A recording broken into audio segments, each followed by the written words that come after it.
Welcome to fires cooking. So இனி நான் என்ன செய்ய போறேன்னு பார்த்தீங்கன்னா ஒரு வித்தியாசமான மேங்கோல ஒரு சோடா அப்படி பண்ண போறேங்க. ஸோ எப்பவுமே நான் தனியா செய்ய மாட்டேன்னு உங்களுக்கு தெரியும். எப்பவுமே எனக்கு ஒருத்தர் அசிஸ்டன்ட் வேணும். இந்த வீடியோல என்னோட அசிஸ்டன்ட் யாருன்னு பார்த்தீங்கன்னா chef Shareek. Come on chef Shareek. உள்ள வந்தா பவரடி அண்ணன் யார்? ஃபர்ஸ்ட் மாம்பழத்தை வந்து நம்ம கட் பண்ணி வச்சுக்கலாம். Okay, wow wow. சொல்லு, இப்படி போடு. சொல்லு சொல்லு. Wow wow. இந்த மாம்பழத்தை வந்து நம்ம எடுத்து இதுல போட போறோம். அதுவும் எப்படின்னா பால் பால். வாவ், ஐஸ்கிரீம் மாதிரி இருக்கு. பாத்தீங்கன்னா இந்த மாம்பழத்தை எல்லாமே உள்ள போட்டு நம்ம நல்லா அரைச்சிக்குவோம். ரொம்ப கோகர்னாகிறான். மாம்பழம் டாபிக் ரெடி. இப்போ நம்ம வந்து சோடா ரெடி பண்ணிக்கலாம். அது தேவையான பெஸ்ட் வந்து ஐஸ் கியூப்.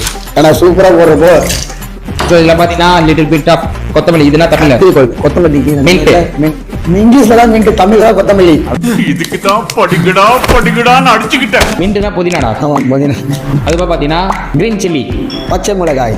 அதுக்கப்புறம் பார்த்தீங்கன்னா லெமனை வந்து கட் பண்ணி ஒரு 3 பீசஸாக போட்டுக்கலாம். இப்போ லெமனும் உள்ள போட்டாச்சு. நம்ம லெமனேட் மசாலா இது வந்து ஓகேங்களா. லெமனேட் மசாலா. ஸோ நெக்ஸ்ட் வந்து மாம்பழத்தை உள்ள போட்டுருங்க. நம்ம அரைச்சி வச்ச மாம்பழத்தை நாங்க முன்னாடியே போட்டுட்டோம். சார் பார்த்தீங்கன்னா மோடி வந்து வீட்டுக்கு எடுத்து போயிட்டு இருக்காங்க.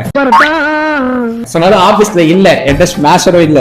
அதனால நம்ம ஸ்பூன் தான் இப்போதைக்கு ஸ்மாஷர். ஆனா ஸ்பூனை வச்சு ஒண்ணுமே பண்ண முடியல. சரி, ஏதாவது பண்றா கொஞ்சம் மாதிரி குத்து, நல்லா குத்து குத்தே குத்தே யாரைக்கு குத்தே குத்த இல்லைன்னா மேங்கோ மசாலா ஒன்று ரெடி பண்ணல.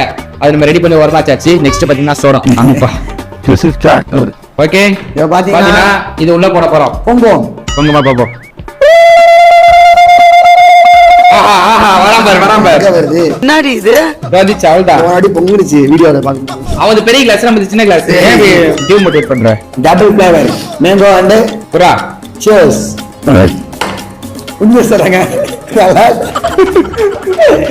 காரமா இருக்கு. ஆனா பரவாயில்ல. மாம்பழம் கொஞ்சம் குறைவா இருந்தனால தான் டேஸ்ட் போயிடுச்சு. இல்லைன்னா என்ன பக்காவா பண்ணிருக்கோம். வீடியோ பார்க்க லைக் பண்ணுங்க, ஷேர் பண்ணுங்க, சப்ஸ்கிரைப் பண்றீங்க. எங்க அண்ணன் எப்படி பண்ணா நீங்க சொல்லுங்க. நெக்ஸ்ட் வீடியோல புதுசா ஒரு வீடியோல சந்திப்போம்.